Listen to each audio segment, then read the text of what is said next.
This story is from Literature Anthology, page 178. The genre is fantasy. The essential question, what makes a new friend feel welcome? Read how two unlikely friends made a cricket feel at home in a strange place. The Cricket in Times Square by George Selden. Drawings by Garth Williams. Chester, Tucker Mouse, had been watching the Bellinas and listening to what they said. Next to scrounging, eavesdropping on human beings was what he enjoyed most. Scrounging is a vocabulary word.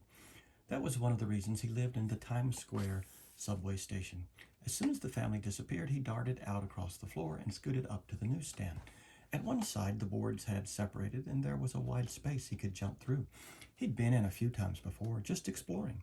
For a moment, he stood under the three-legged stool, letting his eyes get used to the darkness. Then he jumped on it. Psst, he whispered. Hey, you up there, are you awake? There was no answer. Psst, psst, hey, Tucker whispered again, louder this time. From the shelf above came a scuffling, like little feet feeling their way to the edge. Who is that going, psst, said a voice. It's me, said Tucker, down here on the stool. A black head with two shiny black eyes peered down at him. Who are you? A mouse, said Tucker. Who are you? I'm Chester Cricket, said the cricket. He had a high musical voice. Everything he said seemed to be spoken to an unheard melody. My name's Tucker, said Tucker Mouse. Can I come up? I guess so, said Chester Cricket. This isn't my house anyway. Tucker jumped up beside the cricket and looked him all over. A cricket, he said admiringly. So you're a cricket. I never saw one before. I've seen mice before, the cricket said. I knew quite a few back in Connecticut. Is that where you're from? Asked Tucker. Yes, said Chester. I guess I'll never see it again, he added wistfully. How did you get to New York? Asked Tucker Mouse. It's a long story, sighed the cricket. Tell me, said Tucker, settling back on his haunches. He loved to hear stories. It was almost as much fun as eavesdropping, if the story was true. Well, it must have been 3 days ago, Chester Cricket began. I was sitting on top of my stump, just enjoying the weather and thinking how nice it was that summer had started. I live inside an old tree stump next to a willow tree, and I often go up to the roof to look around. And I'd been practicing jumping that day too. On the other side of the stump from the willow tree, there's a brook that runs past, and I've been jumping back and forth across it to get my legs in condition for the summer. I do a lot of jumping, you know. Me too, said Tucker Mouse, especially around the rush hour. I had just finished jumping when I smelled something, Chester went on. Liverwurst, which I love. You like liverwurst? Tucker broke in. Wait, just wait. In one leap, he sprang down all the way from the shelf to the floor and dashed over to his drain pipe. Chester shook his head as he watched him go. He thought Tucker was a very excitable person, even for a mouse. Inside the drain pipe, Tucker's nest was a jumble of papers, scraps of cloth, buttons, lost jewelry, small change, and everything else that can be picked up in a subway station. Tucker tossed things left and right in a wild search. Neatness was not one of the things he aimed at in life. At last, he discovered what he was looking for, a big piece of liverwurst he had found earlier that evening. It was meant to be for breakfast tomorrow, but he decided that meeting his first cricket was a special occasion. Holding the liverwurst between his teeth, he whisked back to the newsstand. Look, he said proudly, dropping the meat in front of Chester Cricket. Liverwurst, you continue the story. We'll enjoy a snack too. That's very nice of you, said Chester. He was touched that a mouse he had known only a few minutes would share his food with him. I had a little chocolate before, but besides that, nothing for 3 days. Eat, said Tucker. He bit the liverwurst into 2 pieces and gave Chester the bigger one. So you smelled the liverwurst. Then what happened? Stop and check, visualize. Which details help you visualize Tucker's nest? I hopped down from the stump and went off toward the smell, said Chester. Very logical, said Tucker Mouse, munching with his cheeks full. Exactly what I would have done. Logical is a vocabulary word. It was coming from a picnic basket, said Chester. A couple of tuffets away from my stump, the meadow begins, and there was a whole bunch of people having a picnic. They had hard-boiled eggs and cold roast chicken and roast beef and a whole lot of other things besides the liverwurst sandwiches which I smell. Tucker Mouse moaned with pleasure at the thought of all that food. They were having such a good time laughing and singing songs that they didn't notice me when I jumped into the picnic basket, continued Chester. I was sure they wouldn't mind if I had just a taste. Naturally not, said Tucker Mouse sympathetically. Why mind? Plenty for all. Who could blame you? Now I have to admit, Chester went on, that I had more than a taste. As a matter of fact, I ate so much that I couldn't keep my eyes open. what with being tired from jumping and everything, and I fell asleep right there in the picnic basket. The first thing I knew, somebody had put a bag on top of me that had the last of the roast beef sandwiches in it.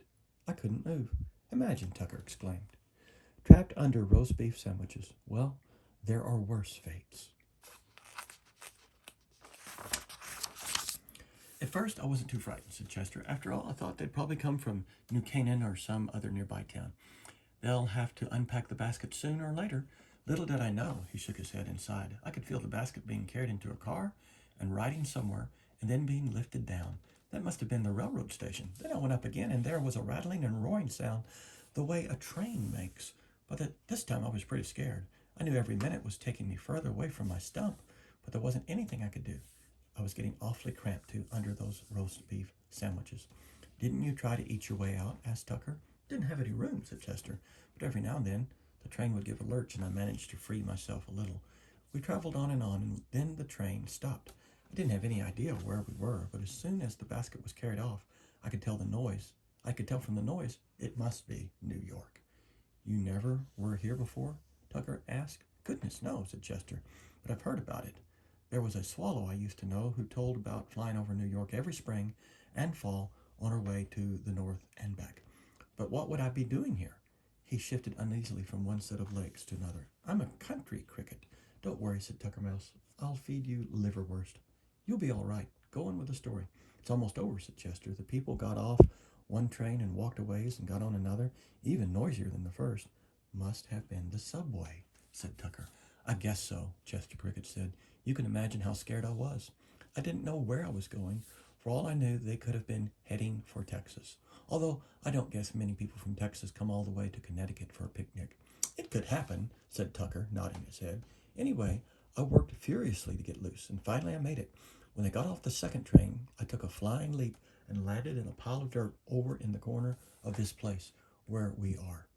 Such an introduction to New York, said Tucker, and to land in a pile of dirt in the Times Square subway station. Tss, tss, tss. And here I am, Chester concluded forlornly.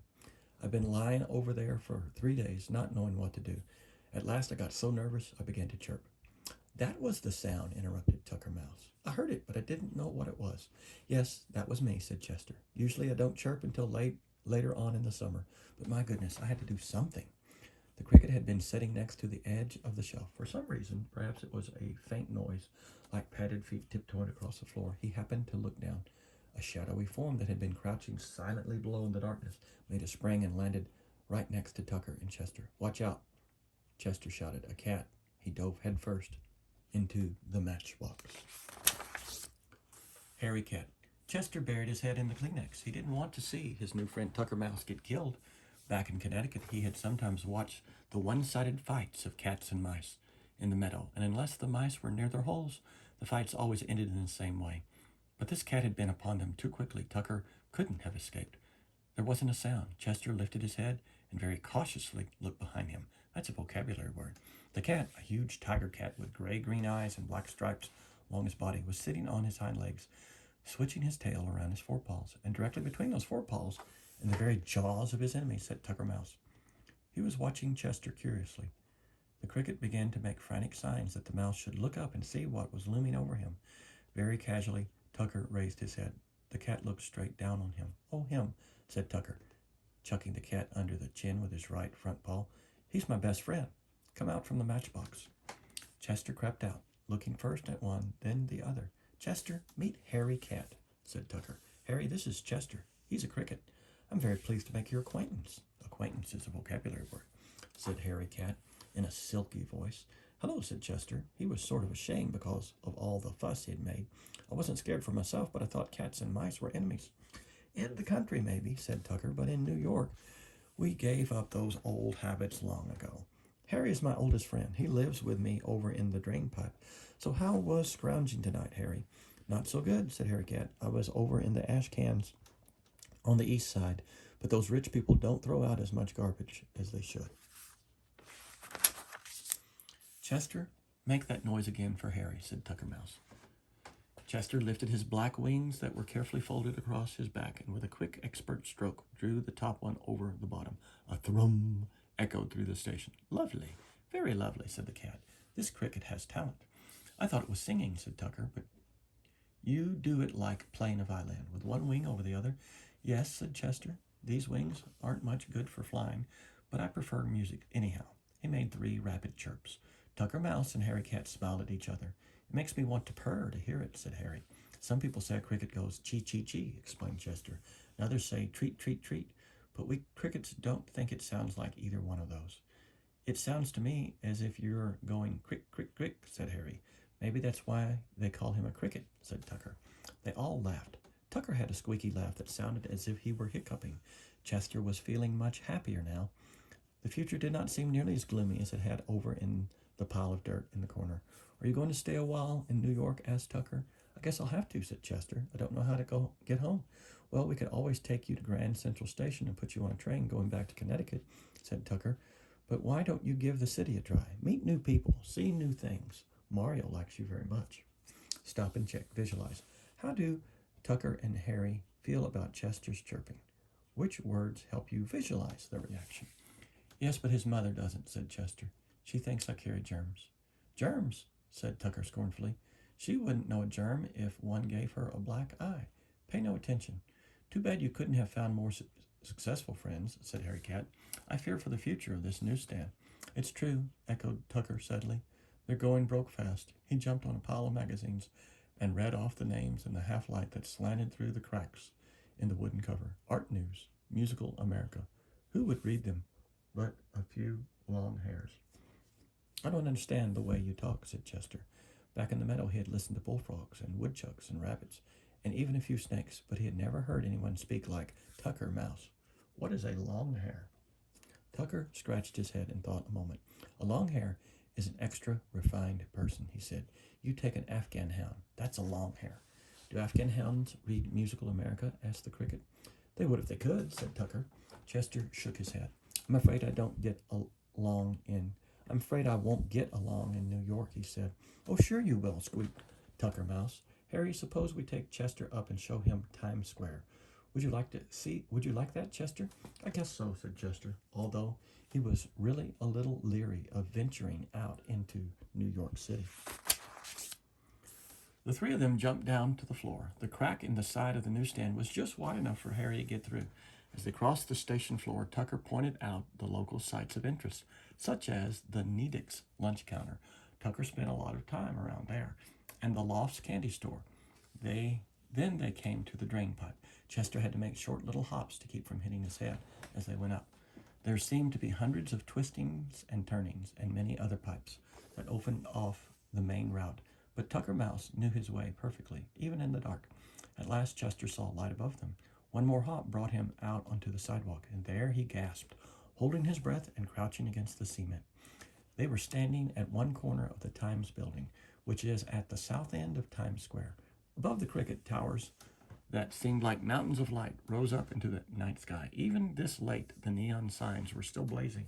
Reds, blues, greens, and yellows flashed down on him, and the air was full of the roar of traffic and the hum of human beings. It was as if Times Square were a kind of shell with colors and noises breaking in great waves inside it. Chester's heart hurt him, and he closed his eyes. The sight was too terrible and beautiful for a cricket, who up to now had measured high things by the height of his willow tree and sounds by the burble of a running brook. How do you like it? Asked Tucker Mouse. Well, it's quite something, Chester stuttered. You should see it New Year's Eve, said Harry Cat. Gradually, Chester's eyes got used to the lights. He looked up, and way far above them, above New York and above the whole world, he made out a star that he knew was a star he used to look at. He made out a star that he knew was a star he used to look at back in Connecticut. When they had gone down to the station and Chester was in the matchbox again, he thought about that star. It made him feel better to think that there was one familiar thing twinkling above him amid so much that was new and strange. Stop and check. Make predictions. Make a prediction about whether Chester will return to Connecticut or stay in New York. Use story details to support your prediction.